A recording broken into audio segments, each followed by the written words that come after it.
wong samar tuh apa sih? Bener nggak ada Nah, wong bener samar? nggak ada wong samar? Pergi ke sebuah tempat rumah kosong gitu. Yang bilang sini, tahu nggak kamu di tempat ini banyak wong samar yang banyak sekali. Mana dia? Saya kenal anak wong samar kan? Oh, nggak ada wong samar itu. Hanya rasa ketakutan yang menghantui.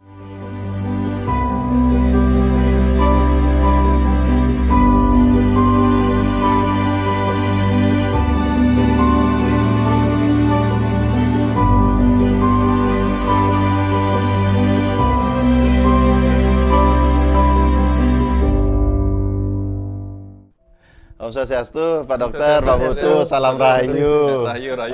Penapi gatra nih. Pokoknya pandai nyalip kena.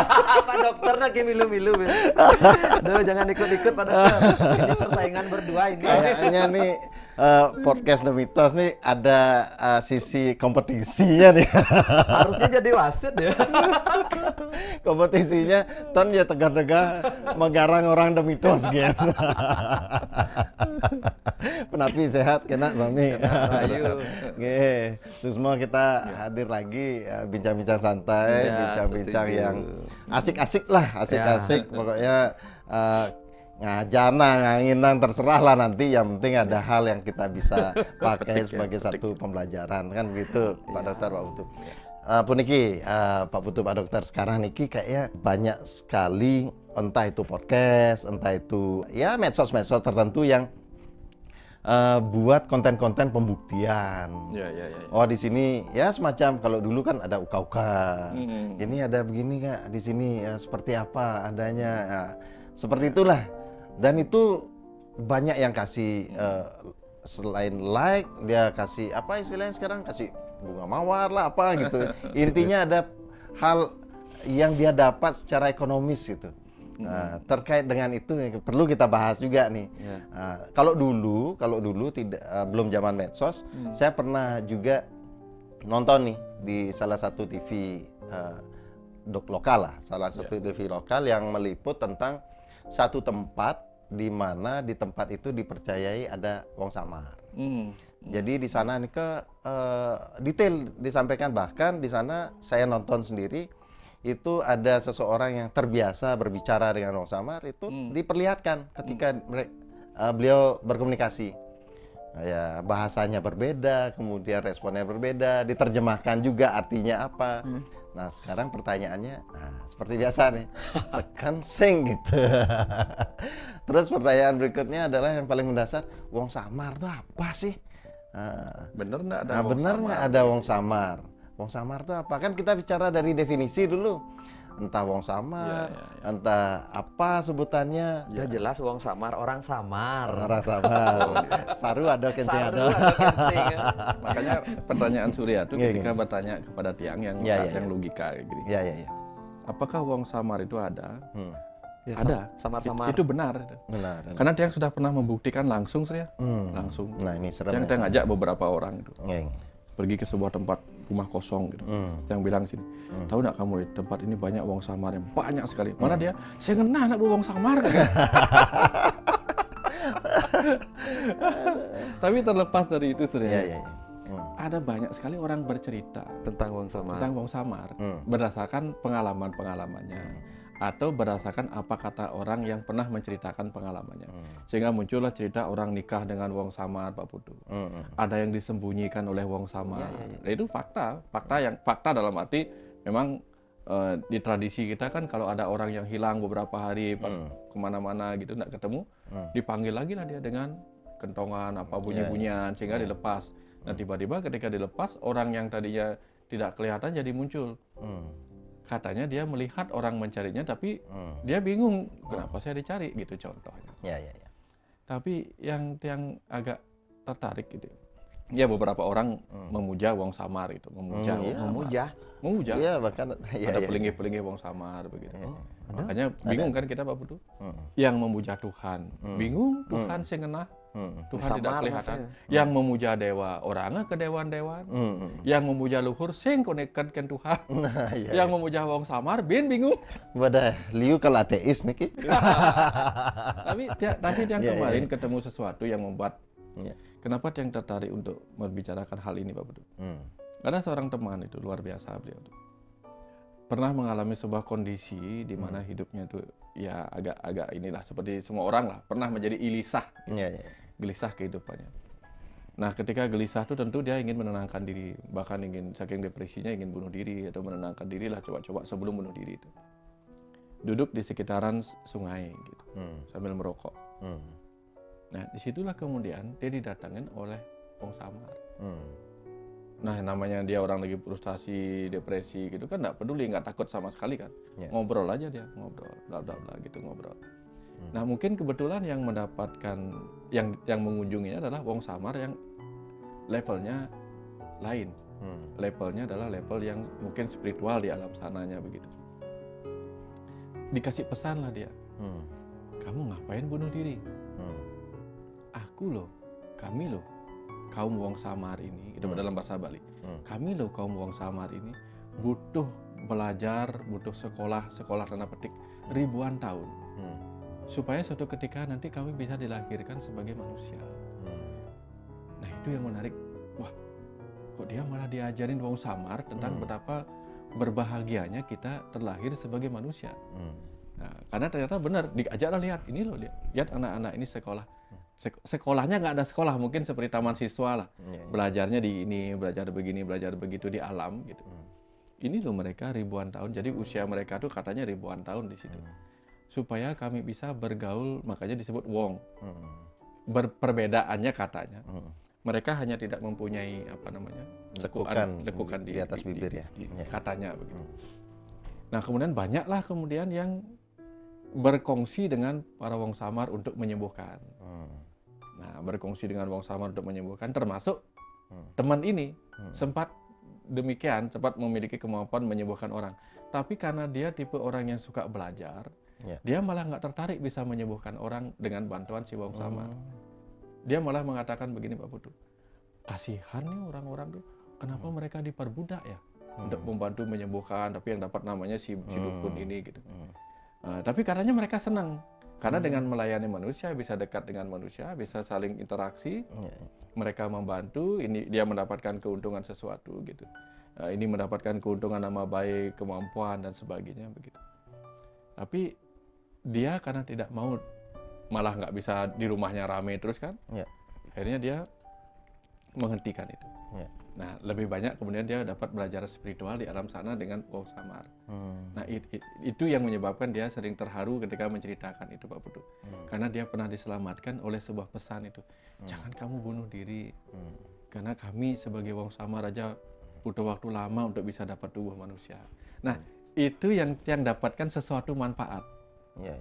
Percaya nggak percaya, urusan wong samar bukan urusan tiang, tapi pesan pentingnya yang bagus. Gitu. Kira-kira seperti itu. Gimana Pak Putu? Wong samar. Kalau dibilang ciri-cirinya adalah lekukan di atas bibir tidak terlihat, tiang wong samar. Ngisi kumis soalnya. Gimana? Gimana Pak Putu?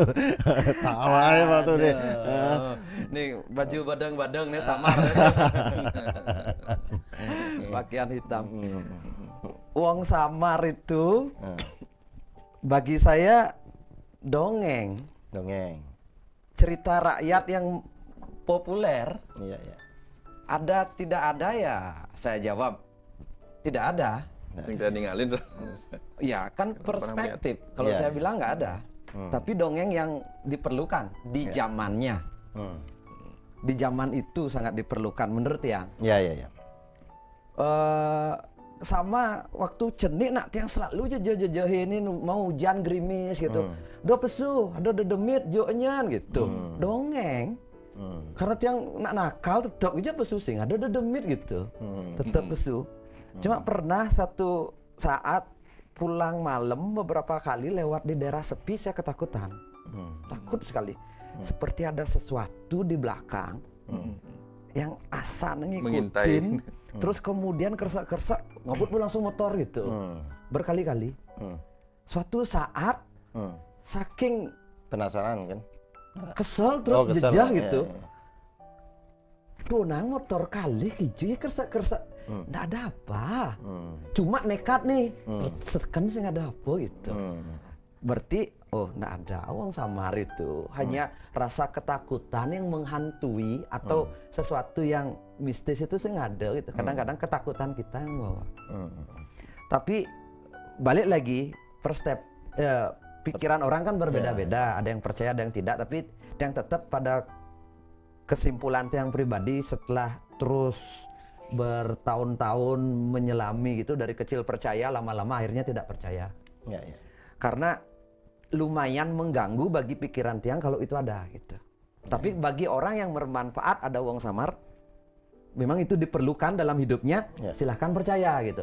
Tapi karena saya merasa sekarang tidak ada manfaatnya, saya hilangkan itu di pikiran saya gitu. Tapi waktu kecil itu berlaku di banyak orang untuk membuat anak-anak tidak nakal keluar sendiri gitu. Keben memedi. Ya, keben memedi, keben wong samar. Kadang-kadang disuruh, ya takut-takutin, awas itunya ada lihat gitu misalnya. Itu jadinya seperti dongeng untuk cara orang tua dulu membuat kita untuk tidak keluar dari jalur yang mereka tetapkan. Mungkin tekniknya seperti itu orang zaman dulu, termasuk Ibu Tiang. Saya ada situasi Pak Putu, Pak Dokter. Saya kan dulu ngajar-ngajar nih, gitu, ngajar-ngajar. Ada satu kesempatan saya ngajar di suatu kampus, ngajar di kelas itu. Tiba-tiba, ini pertama kali saya ketemu kerauhan yang tiba-tiba dan banyak orang ini. Nah, kerauhan lah Pak Putu. Tiba-tiba 3 orang, nih, wah ini tiga-tiganya. Belum sempat saya lakukan sesuatu, sudah ada satu lagi gitu. Akhirnya saya pisah nih. Kerauhan. Ya entah disebut kerauhan atau apa, kesurupan atau apapun, kita pisahkan definisi lah. Pisahkan definisi. Terus? Artinya fenomena yang dia bereaksi lah terhadap dirinya kan gitu ya. Trans lah gitu. Kemudian saya pisah. Nah, akhirnya setelah mereka saya tenangkan satu-satu, gitu. Pingin tahu dong, rasa penasaran saya timbul nih, kenapa? Nah, rata-rata mengatakan hal yang sama, bahwa dia lihatnya sesuatu yang sama, bahwa dia lihat ada sosok tertentu yang lagi gimana lah kondisinya, dan ini mungkin bukan wong samar atau roh atau apapun itu, saya nggak paham, tapi dia sebutkan ciri-cirinya seperti ini. Nah, bagi saya menarik. Kok bisa sama? Itu satu.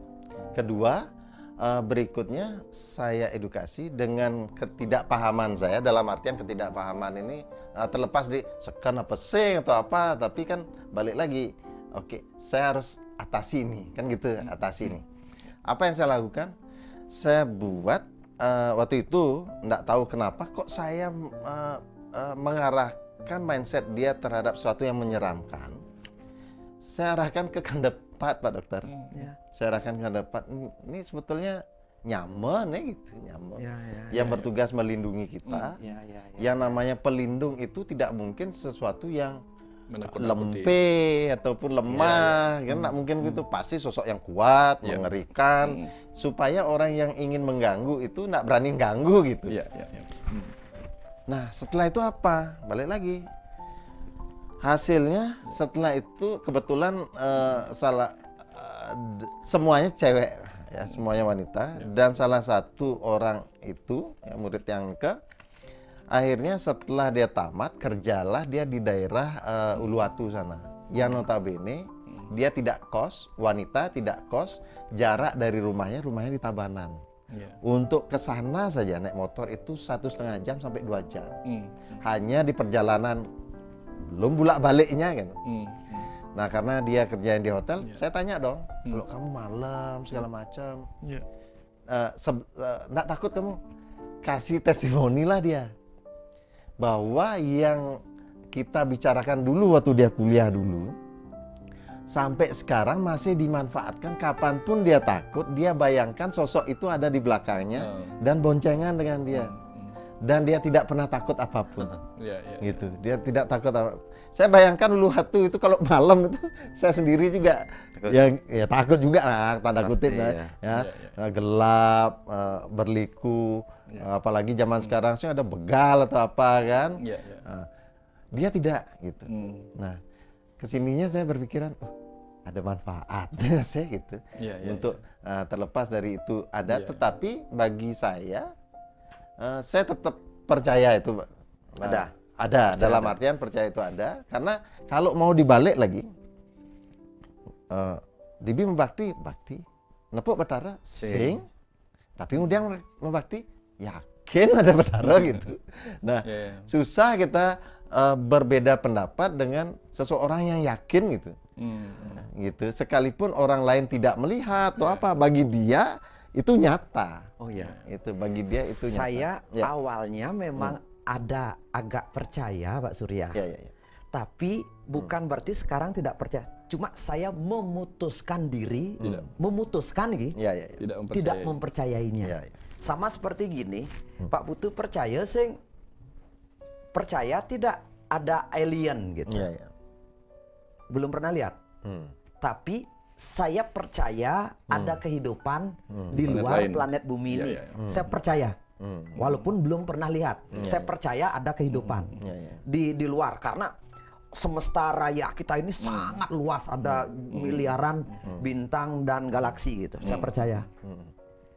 Pokoknya saya putuskan percaya. Gitu. Saya memutuskan karena saya belum pernah melihat.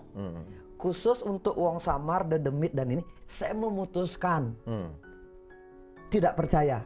Karena saya ingin membersihkan pikiran-pikiran saya dari hal-hal yang itu tidak bermanfaat lah ya. Tidak bermanfaat. Cuma gini, balik lagi Pak Surya, saya bisa mengkondisikan orang dari ilmunya Pak Surya, orang itu bisa percaya bahwa dirinya bisa melihat gitu kan.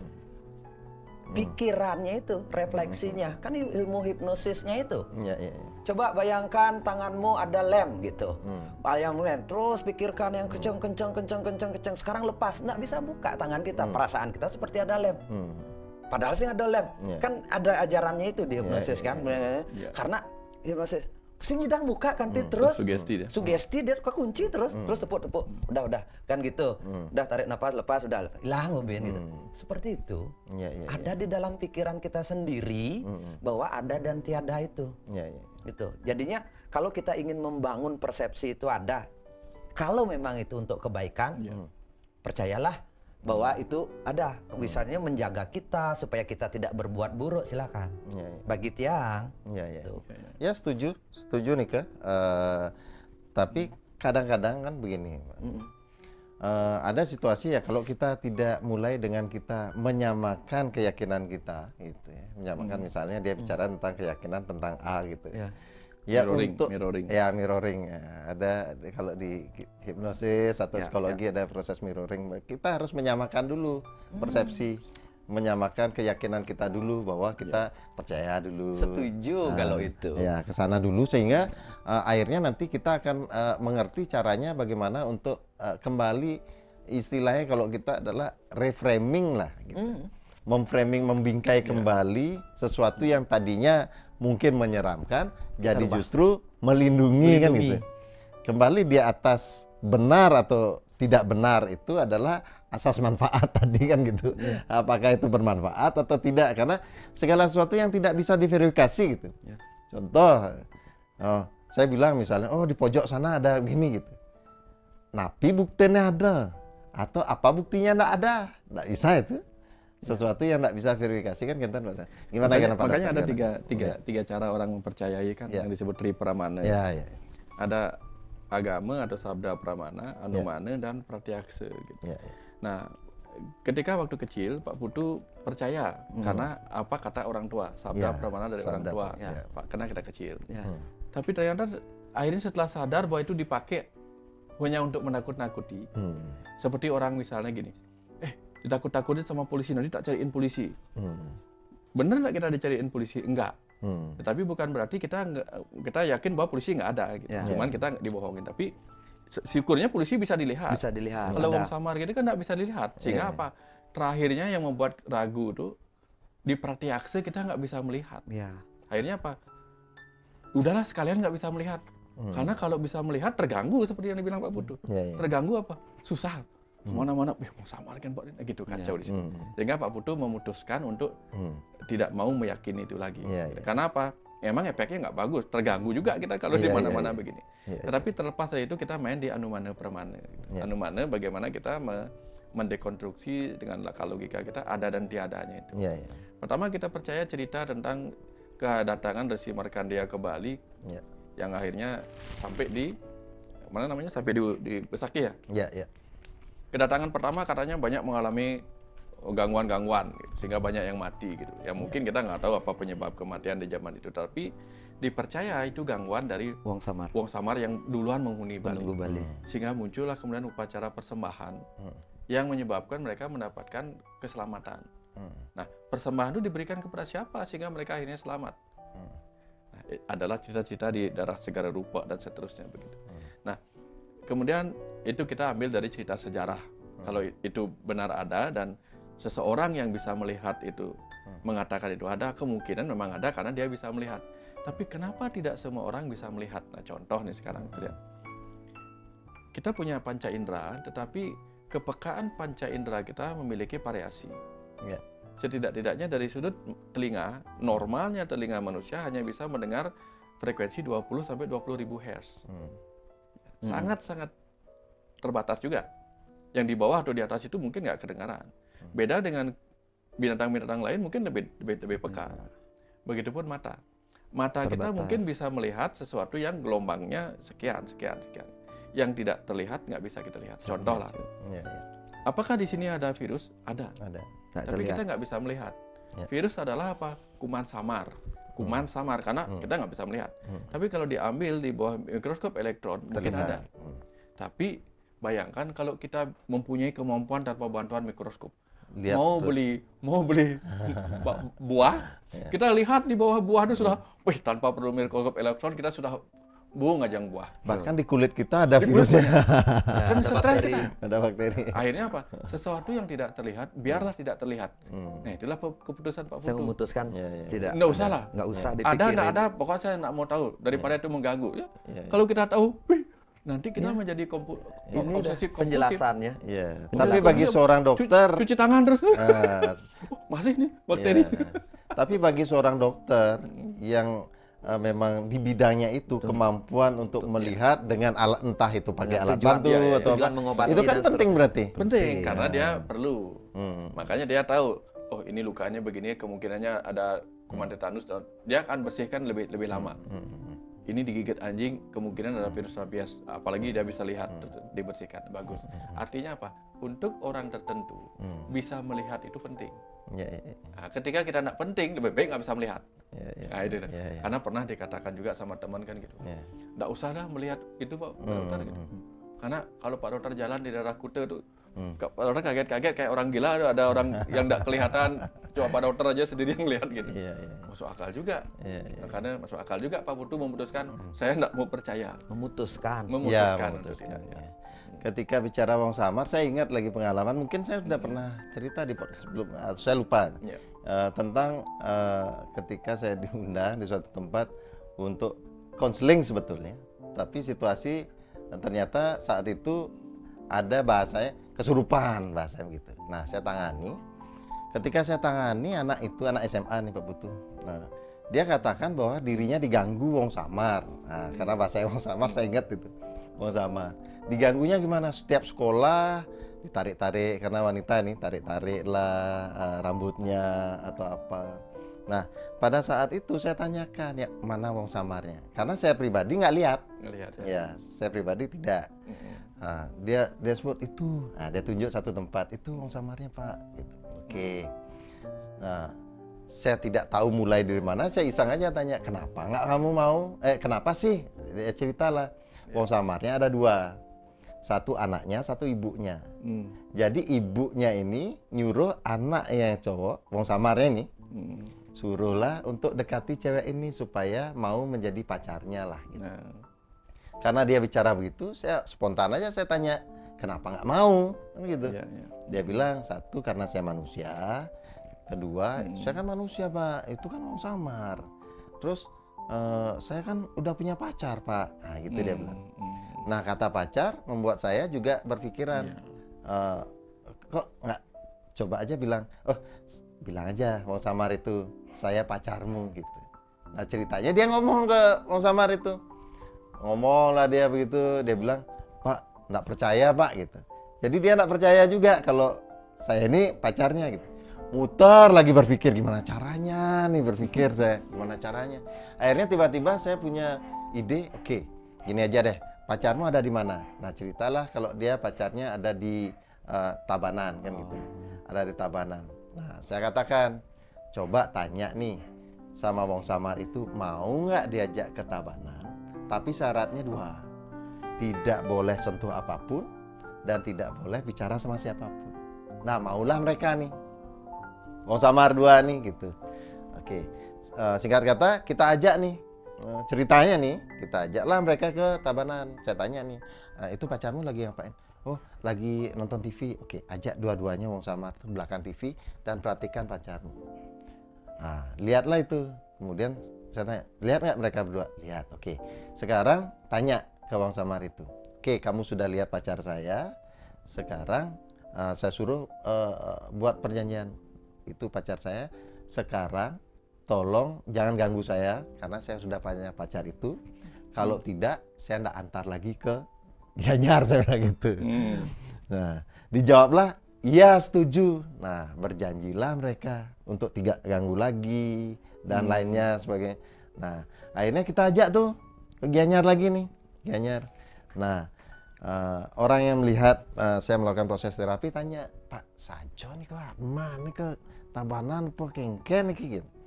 Saya bilang, nggak tahu, saya juga nggak tahu. Tapi bagi mereka Bermanfaat. itu benar dia ikut ke Tabanan. Iya. Tetapi yang terpenting adalah setelah itu gimana? Saya kan pantau karena saya juga penasaran Kengken gitu. Hasilnya sampai sekarang pun ya sekian bulan dari itu saya pantau lagi. Nggak diganggu lagi. Oh, udah bagus, efektif berarti. Ya. Nah, terlepas dari itu real atau tidak, saya yakin bagi dia itu real dan saya paling tidak mindset saya harus menghargai real itu kan gitu. Gitu. Seperti itu. Gimana menurut Pak Dokter gimana? Ya, di tempat kerja yang dulu kejadiannya sering seperti itu Surya. Sering banget. Ya ada dokter cabut gigi, kemudian giginya ditaruh dulu di rak gitu sama giginya masih di tang cabut. Terus selesai di drag, selesai di stop pendarahannya. Nah, giginya itu mau ditunjukkan ke pasiennya. Gigi sama tangnya hilang dari raknya, rak kaca ini. Akhirnya nggak jadi ditunjukin gitu. Nah, begitu pasiennya pulang gitu, Gigi muncul tapi di tempat yang lain. Tempat yang lain di sekitar itu. Sak menjang. Ya, dari situ gitu. Kejadian seperti itu gitu. Ada banyak kejadian gitu, macam-macam lah mereka gitu. Tak suruh temennya ini bantuin juga gitu. Karena dia kan di berdua tuh, berdua gitu. Kan dokter pasti ada asistennya gitu. Nah itu udah. Bisa kursinya pindah gitu. Kursinya pindah. Ya, kursinya mana nih? Tapi karena dia sudah terbiasa, menikmati, nggak terlalu terganggu gitu. Nah, tapi kalau yang nggak berani ya itu tadi. Kalau yang pas lagi jaga malam gitu, jengkel kan jaga malam. Jengkelnya kenapa? Mau tidur tapi radionya hidup di atas, hidup kecilin lah, dikecilin radionya, terus turun lagi, gede lagi ya gitu, ben gede volumenya, sedang tidur kan benar, mendok masing bani masih gitu. Artinya itu yang kemudian seperti yang Pak Putu bilang tuh. Lebih baik nggak usah lah, malas mikir kita connect supaya nggak apa namanya tuh, supaya kita nggak karena bereaksi, gitu. Tidak ada duitnya. Iya. Bagi orang yang ada duitnya, ya jadi konten. Iya betul. Ya kan orang cari uang apa segala macam itu kan memanfaatkan wong samar ini. Jadinya ada konten. Cari-cari jalan-jalan direkam malam-malam gitu. Ayo cari uang samar gitu. Ya kalau itu menghasilkan duit ya jalanin. Terus kalau ada penyembuh gitu, kamu ini diganggu wong samar gitu. Saya akan bersihkan wong samarnya gitu, ada biayanya. Tapi kalau orang itu benar akhirnya percaya dan menjadi sembuh sekali dibersihkan, ya istilah jalannya. Karena ada duitnya. Iya. Ya, ada manfaatnya. Iya, kan? Ada manfaatnya. Oke. Dan kalau saya pribadi, saya pingin pada konteks tertentu gitu, pada Bisa batasannya melihat. gitu ya. Bisa melihat. Pada melihat gitu. Saya pingin orang-orang justru punya keyakinan penuh dengan adanya wong samar ini. Misal, sekarang ini kan tadi juga sempat ngobrol-ngobrol bahwa di satu tempat pembangunan begitu luar biasa sehingga tebing-tebing juga dibabat. Kemudian aliran sungai juga disikat pakai bangunan. Saya sempat berpikir kenapa nggak orang-orang itu takut sama wong samar gitu. Seharusnya kan ya adalah keyakinan tertentu sehingga situasi itu tidak bablas kan gitu seharusnya. Sehingga penting juga, buktinya apa? Buktinya mungkin satu sisi Pak Putu tadi sampaikan waktu kecil dulu, udah kamu ada wong samar. Mungkin keluar, tapi patutnya ya pesul pang dasa gitu, paling pesul pang peno gitu. Ada hal lah yang ada hal yang lebih positif ketika ada pemahaman tentang keberadaan wong samar itu sendiri. Gimana Pak Dokter? Iya. Itu udah kembali ke cerita tadi. Pada beberapa orang ingin melihat, tapi pada beberapa orang ingin tidak melihat, gitu. Sehingga jalan tengahnya adalah beberapa orang itu berlatih dia. Sehingga dengan berlatih dia tahu kapan menutup matanya untuk tidak melihat, kapan membuka mata untuk kalau ingin melihat. Sama kayak orang di dunia kedokteran tuh kalau pingin lihat bakteri ya udah. Ya kalau kedokteran langsung teringat bahwa pada daging babi ada taenia, saginata, solium, cacing pita babi gitu misalnya, makan beguling. Gitu. Sehingga ada saat dia ingin mengabaikan hal-hal seperti itu. Susah Pak Surya dengan teorinya Pak Surya tadi itu. Kalau dulu kita memanfaatkan tanda kutip wong samar untuk menakut-nakuti perilaku manusia, efektif. Sangat efektif. Banyak hal bisa kita atur dengan keberadaan wong samar ini. Tapi kalau zaman modern dengan berbagai teknologi dan kepikiran manusia lebih cerdas gitu. Kita takut-takutin jangan babat hutan, banyak wong samar, tetap dibabat. Tetap nggak bisa. Masalahnya begini Pak Putu. Menakut-nakuti dengan cara seperti itu sekarang sudah nggak berlaku. Masalahnya begini Pak Putu. Ketika itu dianggap satu keyakinan yang dihasilkan dari tujuan tertentu, untuk tujuan tertentu, yang membuat keyakinan itu kita manusia. Kemudian ada masih penundaan gitu. Supaya enggak marah, ada Banten begini, ada Banten begini. Akhirnya rago ya masih buat aku Banten. Kan ada situasi-situasi tertentu yang sengken asal nih, kan gitu. Itu kalau dulu mungkin enggak ada pengecualiannya, tapi kesininya ada ide-ide mungkin ya, atau pemahaman baru. Terus ada lagi informasi orang-orang yang dulu pernah berpengalaman demikian. Ujung-ujungnya akhirnya apa kata yang dia katakan? Memang tidak boleh saling terinteraksi. Interaksi antara manusia dengan wong samar itu. Mereka tidak boleh mengganggu kita kecuali kalau kita mengganggu mereka gitu. Sehingga karena sangat sulitnya ada interaksi itu. Sehingga kapan ada interaksi orang akan tidak percaya gitu. Kemudian yang kedua, karena sulit interaksi itu, kayak tadi tuh, percuma kita nakut-nakutin orang jadi dengan itu. Karena orang dia ada wong samar, kena ngai bangun aja, ngai aja bangun. Karena tidak boleh interaksi gitu. Ada aturan katanya. Saya lupa film tertentu, film animasi yang apa itu namanya? Lupa ada animasinya warna hijau, bentuknya raksasa tapi kecil, matanya satu, bukan. Dia disituasikan bahwa sama-sama ternyata di dunia itu dengan dunia manusia sama-sama takut. Mereka juga takut lihat kita gitu. Jasper bukan. Saya terbayang ininya visualnya film itu, tapi saya lupa namanya gitu. Artinya apa? Mungkin seperti itu ada aturan-aturan tertentu, bahkan dia juga punya aturan Sama seperti, dah kamu ada wong samar. Mungkin dia juga punya aturan, dah kamu ada delemo, ada delemo. Dengan rumah ini yang rumah aja. Mungkin seperti itu adanya gitu. Nah, ya pada akhirnya ternyata itu bagusnya ajaran-ajaran Bali itu. Tradisi-tradisi Bali yang mempercayai begitu-begitu. Bahwa artinya apa? Semua ujung-ujungnya selalu ada tesis dan antitesis. Iya, betul. Ada yang percaya, ada yang tidak percaya. Terus yang percaya itu ada yang memanfaatkan, ada yang tidak memanfaatkan. Gitu. Terus yang memanfaatkan ada yang dapat untungnya, ada yang tidak dapat untungnya. Selalu akan bercabang-cabang seperti itu. Makanya ajaran Bali itu unim dan rububini itu. Dan sering juga bahasanya adalah seperti Pak Putu gitu. Mungkin setelah mempelajari, setelah melakukan dengan laku-lakunya, akhirnya memutuskan nak mulai gitu kan gitu, nak mulai gitu dengan pemahaman kan seperti sering disampaikan dibanding. Pantas Pak Putu tidak percaya dengan Wong Samar, memutuskan tidak percaya. Karena apa? Nanti dikira minyak parasum menyembuhkan karena faktor Wong Samar. Padahal itu sangat-sangat ilmiah, sangat-sangat apa? Tapi kalau saya sebagai pengusada, saya pisahkan Pak Dokter, ketika orang percaya sakit karena diguna-guna atau sakit karena gangguan makhluk lain, yang ikutin alur berpikirnya, mirroring. Tuh, tiang ajak gitu mirroring, tapi tiang akhirnya giring ke tempat penyembuhan. Itu perlu. Tapi kita jangan terbawa arus dengan cerita itu. Bukan malah memanfaatkan itu.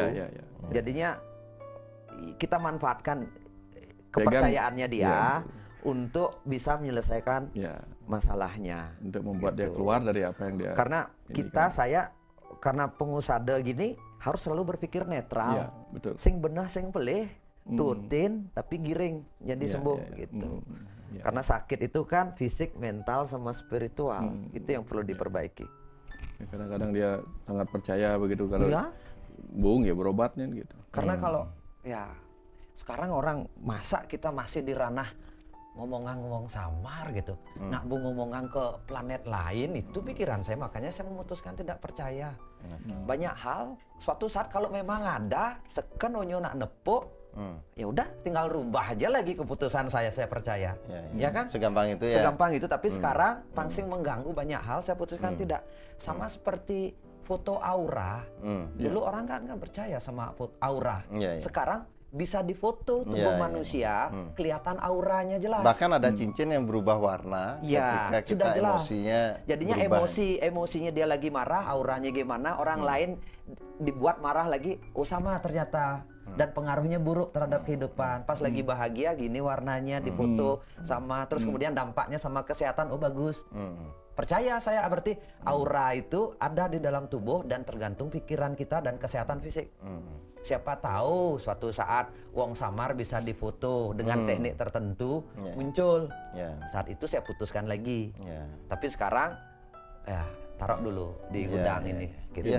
Dan tidak ada sesuatu yang mungkin kan ada beberapa penelitian tentang hantu itu, gimana dia melihat dari perbedaan suhunya gitu. Ya siapa tahu nanti ada lebih kelihatan. Bahkan kalau memang itu kan banyak juga yang memanfaatkan bahwa di sana itu teknologi, ada yang mengatakan seperti itu, yang bagi yang sudah berkomunikasi teknologi lebih baik di sana, kemudian kehidupan lebih baik. Ada perspektif itu. Apalagi kan kita nanti bisa berguru. Ada teleportasi menuju ke sana, benar nggak? Iya, terbang ke sana bisa hilang. Saya mau itu. Langsung ada ide bisnis. Tapi nanti jadinya siapa tahu ada bisnis jalan-jalan ke apa namanya ke kota Wong Samar. Ada apa betul nanti kalau mau dia mungkin tidak bisa mengajak ke kotanya Wong Samar, ke tempatnya Wong Samar, tapi dia ngajak ke tempatnya Wong Solo. Iya. Baik Pak Putu. Aduh. Wong Samar atau apapun itu bebas lah, itu pilihan, tetapi kita ingatkan ada pesan yang kemudian yang di awal yang teringat tadi itu yang disampaikan itu. Berarti kalaupun kita percaya dan bisa melihat itu, jangan memanfaatkannya. Jangan memanfaatkannya untuk apapun hal-hal buruk. Tapi kalau dia memberikan kita sesuatu yang mencerahkan, bolehlah gitu. Tapi kalau memanfaatkan ini untuk itu jangan gitu. Karena sangat-sangat risiko katanya. Jadinya gini, ketika tanya saya, Putu, percaya wong samar? Saya putuskan tidak. Tapi sama-sama nggak kelihatan. Kamu percaya Tuhan? Saya percaya Tuhan. Jadi saya memutuskan untuk percaya walaupun belum pernah melihat gitu. Memutuskan karena saya ngelihat bermanfaat dalam hidup saya untuk menjaga pikiran, moralitas itu. Jadinya saya pribadi memutuskan. Jadinya kebermanfaat itu yang harus kita terpenting sebenarnya. Oke, jadi indikatornya adalah itu bermanfaat atau tidak bermanfaat. Betul. Kan begitu. Dan bahkan tadi pesan yang sangat dalam. Wong samar aja pingin menikmati sebagai manusia. Artinya apa? Kita sebagai manusia, ayo nikmati hidup sekarang ya, sesuai dengan tugasnya masing-masing, kan seperti itu. Dan kita sebarlah kebermanfaatan, kan begitu, Pak Dokter, Pak Putu. Suksema niki Pak Putu. Kalau seandainya Pak Putu dibilang nggak percaya, malam nanti dicari wong samar, besok kita podcast terkait dengan itu. Sekedasnya wong samar nonton di depan kita. Nih, besek nih Putu nih sing percaya. Ajak deh. Ajak candane nih kira. Seken kalau itu terjadi saya senang. Berarti saya rubah lagi keputusan. Akhirnya percaya ada wong samar. Saya juga senang nanti ada takonan. Ada mitos berikutnya. Pokoknya tetap di mitos ya. Sesuatu Pak Dokter. Rayu.